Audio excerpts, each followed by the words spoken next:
Member for Sanderson. Thank you, Madam Speaker. I rise today in support of this bill. I acknowledge the presence of Samara Laverty in this chamber, and thank you again, Samara, for your ongoing support for the Territorians.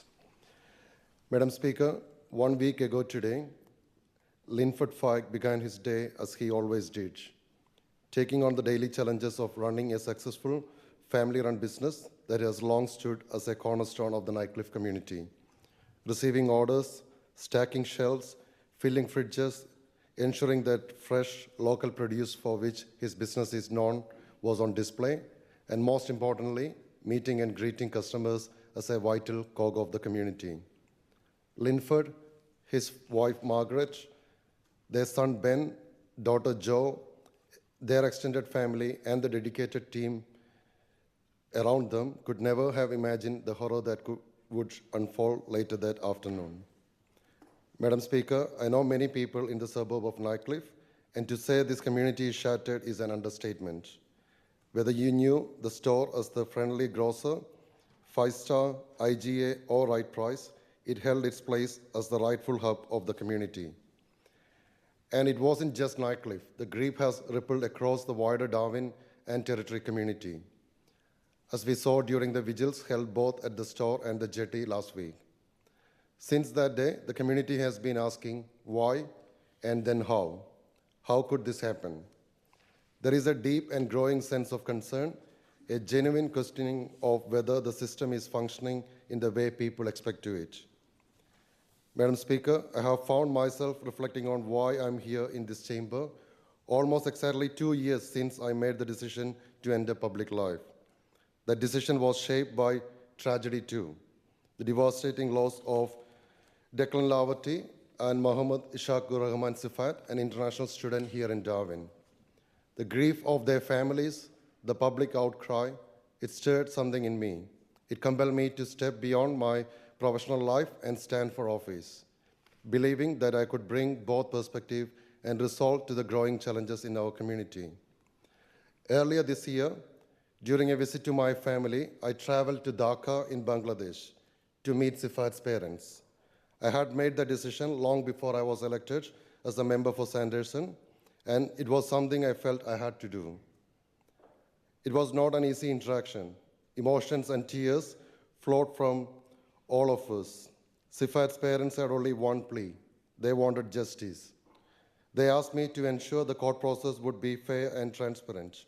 I took the time to explain how our justice system operates here in the Northern Territory, something unfamiliar to them. With the help of one of their family members acting as an interpreter, we were able to have a heartfelt, honest conversation. Their dignity and pain will stay with me forever. And now, once again, I'm deeply troubled by another tragic event, one that has left a family broken and a community searching for answers. During our campaign, we focused on 3 critical themes: reducing crime, rebuilding the economy, and restoring the lifestyle the Territory is known for. These aren't just aspirations, they are promises to the people of the Northern Territory. Madam Speaker, it is astonishing to once again hear member of the former government criticizing this government for not eliminating crime within 8 months. This is not only disingenuous, it is offensive to the Territorians living with consequences of their inaction. Let me be clear. It was under Labour's watch that the environment was created where crime could flourish. Their policies enabled offenders to operate with impunity, and in doing so, allowed criminal elements to recruit and groom vulnerable young people.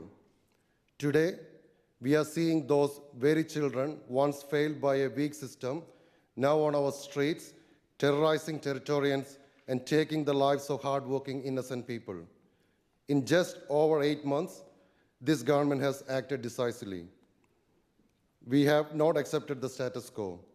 Within 8 weeks of taking the office, this government introduced sweeping reforms, including Declan's law, which delivered stronger bail provisions and knife-wielding powers, empowering police to act earlier and more effectively in preventing violent crime.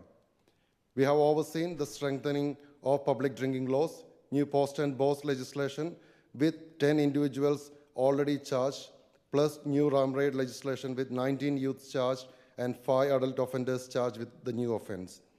We also implemented mandatory sentencing for assaults on frontline workers because those who serve and protect our community deserve to feel safe while doing so. We are investing in targeted youth interventions and tougher breach consequences, while also addressing the root causes of crime through better coordination between police, health, education, and social services. Madam Speaker, these reforms are not symbolic, they are substantial.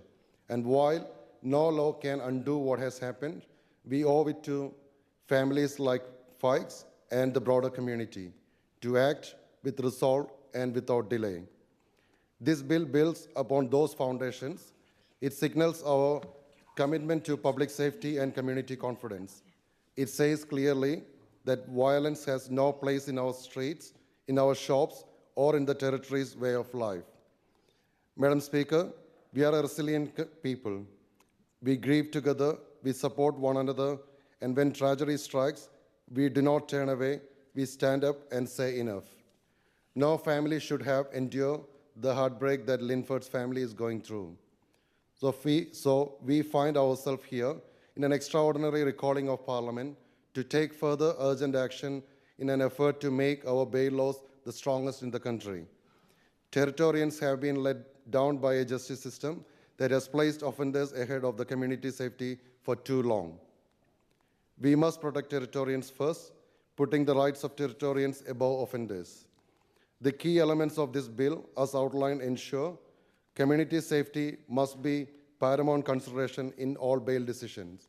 Courts and police must be satisfied to a high degree of confidence that an accused will not reoffend or endanger the safety of the community before granting bail for a long list of prescribed offenses and serious violent offenses. Removing detention as a last resort principle for youth bail matters and removes the court's ability to consider the need to minimize the stigma to a youth resulting from being remanded in custody. Creates consistency between adult and youth bail tests.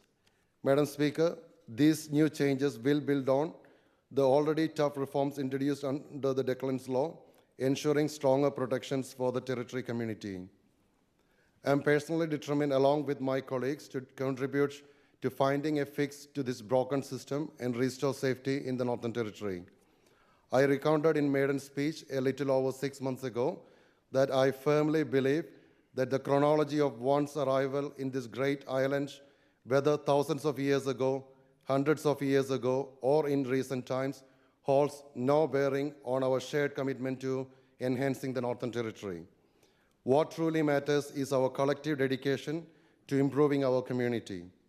We are all part of the fabric of this territory, each thread equally important, regardless of how long it has been woven into the tapestry. Our diversity is our strength, and it is this diversity that will enable us to build a better Northern Territory together.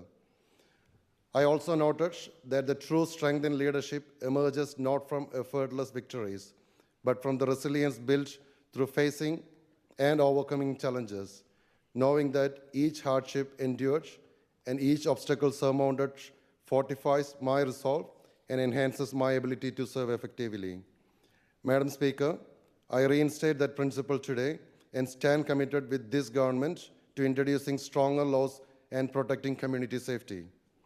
This government promised action, certainty, and security, and we won't stop until we do just that. Every Territorian deserves to feel safe, whether at home, at work, or walking along the street. We must do everything in our power to prevent a repeat of these tragedies. For Declan, for Sifat, and for Linford, I commend this bill to the House.